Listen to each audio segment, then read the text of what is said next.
Donald Trump should persuade Putin to sit down at the negotiating table with Ukrainian President Volodymyr Zelensky, said U.S. Vice President J.D. Vance in an interview with Fox News. He suggested that negotiations between President Zelensky and the Russian dictator are unlikely to be productive before speaking with Trump. According to Vance, Washington is working out the schedule and other details of the three-way meeting so that the leaders can discuss ending Russia's war against Ukraine. For now, there is an agreement for President Trump to hold talks with Putin on August 15th in Alaska. Let's now figure out what the head of the Kremlin is bringing to the table there. Putin is trying to regain the initiative and is constantly looking for opportunities to engage in dialogue with Washington. For the Kremlin dictator, a face-to-face meeting with the U.S. president is a unique chance to try to win back the favor of the American leader and show Russians how he interacts with the world's most powerful figures. But Moscow has already made a serious mistake. It suddenly started voicing its claims to the American state of Alaska. By the way, this is a favorite topic among Putin's inner circle. Deputy Chairman of Russia's Security Council Medvedev and State Duma Speaker Volodin have repeatedly threatened to take Alaska away from the United States. This time, it was Putin's aide who brought up this American state. Statements by officials of such rank in the Russian Federation cannot be made without authorization. Yuri Ushakov stated that Alaska is a logical meeting place, since the U.S. and Russia are close neighbors on either side of the Bering Strait and share common economic interests in Alaska and the Arctic region.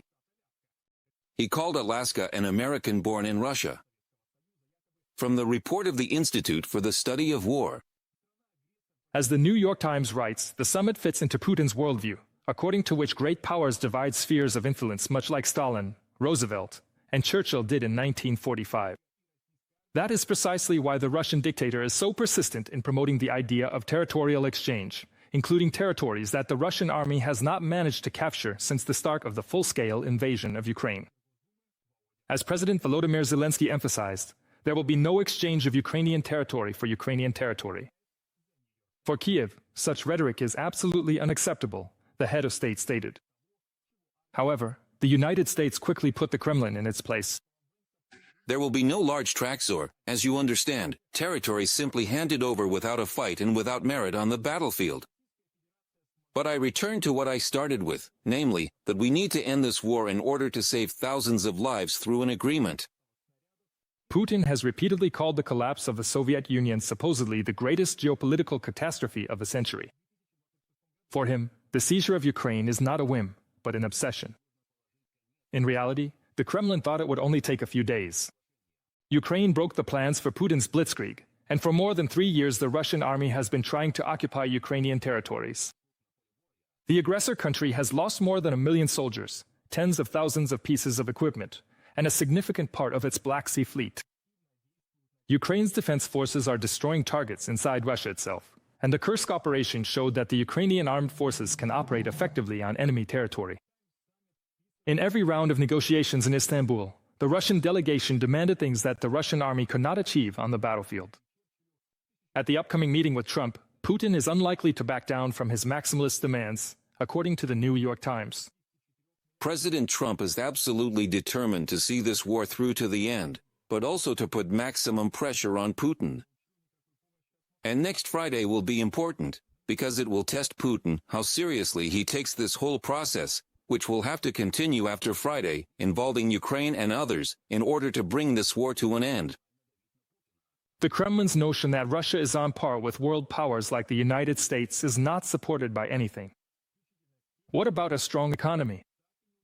The Russian Federation still survives by selling resources, a commodity that fewer and fewer buyers want because of sanctions and the global reorientation of markets. Even Russian economists are predicting a recession in the country's economy in 2026. Russia's budget deficit has reached $54 billion, confirmed Andriy Yermak, the head of the Office of the President of Ukraine. As for Putin's pride, the military industry, maybe the Russian defense sector really has reached a new level? Doubtful. The Russian Federation has managed to ramp up drone production, but otherwise, its successes are limited. The army is suffering heavy losses in local assaults, while Ukrainian UAVs are effectively destroying enemy armored vehicles, weaponry, and military facilities. The Kremlin is increasingly dependent on supplies of shells and soldiers from North Korea. Russia has long been a country with limited agency, completely dependent on selling energy resources to the global south, on weapons and ammunition from North Korea, on foreign technologies, and on schemes to circumvent sanctions. Such a country is certainly no match for either the US or China, and it definitely doesn't decide anything in the post-Soviet space, in Europe, the Caucasus, or the Middle East. Putin's desire to create a world where Europe resolves regional issues not only with the US but also with Russia is pathetic in its logic. Andriy Kovalenko, head of the Center for Countering Disinformation at the National Security and Defense Council of Ukraine, on Telegram. On the international stage, partnership with Russia has long become toxic. All the regimes that the Kremlin has called friendly are well aware of the price of Russian support. Iran, which provided the Federation with military assistance and supplied drones, never received reciprocal support from its ally. Bashar al-Assad's regime in Syria also didn't get any help from Moscow. Yerevan watched all of this very closely. Armenia, which until recently relied on Moscow, turned to Washington. As a result, the leaders of Armenia and Azerbaijan, with the participation of US President Donald Trump, signed a declaration on peaceful relations. So long time, 35 years. It's been a long road. They fought for 35 years, and now they're friends, and they'll remain friends for a long time to come. But for me, it is a great honor to welcome everyone to the White House for this historic peace summit between Armenia and Azerbaijan. This is truly a very exciting moment for me. I love seeing good people come together. And that's exactly what you're witnessing. You have two great leaders here. I want to congratulate these two visionary individuals, Prime Minister Pashinyan and President Aliyev. Nikol Pashinyan and Ilham Aliyev signed the declaration not just without Moscow's participation. They did it demonstratively, at the White House. The Kremlin was simply cut out of the process. For a country that not long ago considered itself the main arbiter in the South Caucasus, this is a painful signal. Russia has lost not only its status as a world power, but also its role as a regional leader. This deal is yet another blow to Russia's weakening influence in the region.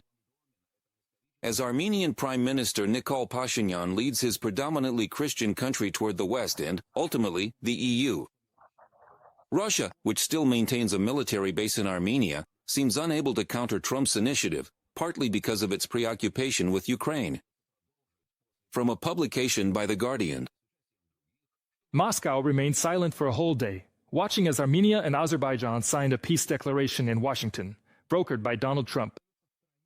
Only later did Foreign Ministry spokesperson Zakharova manage to comment on the situation.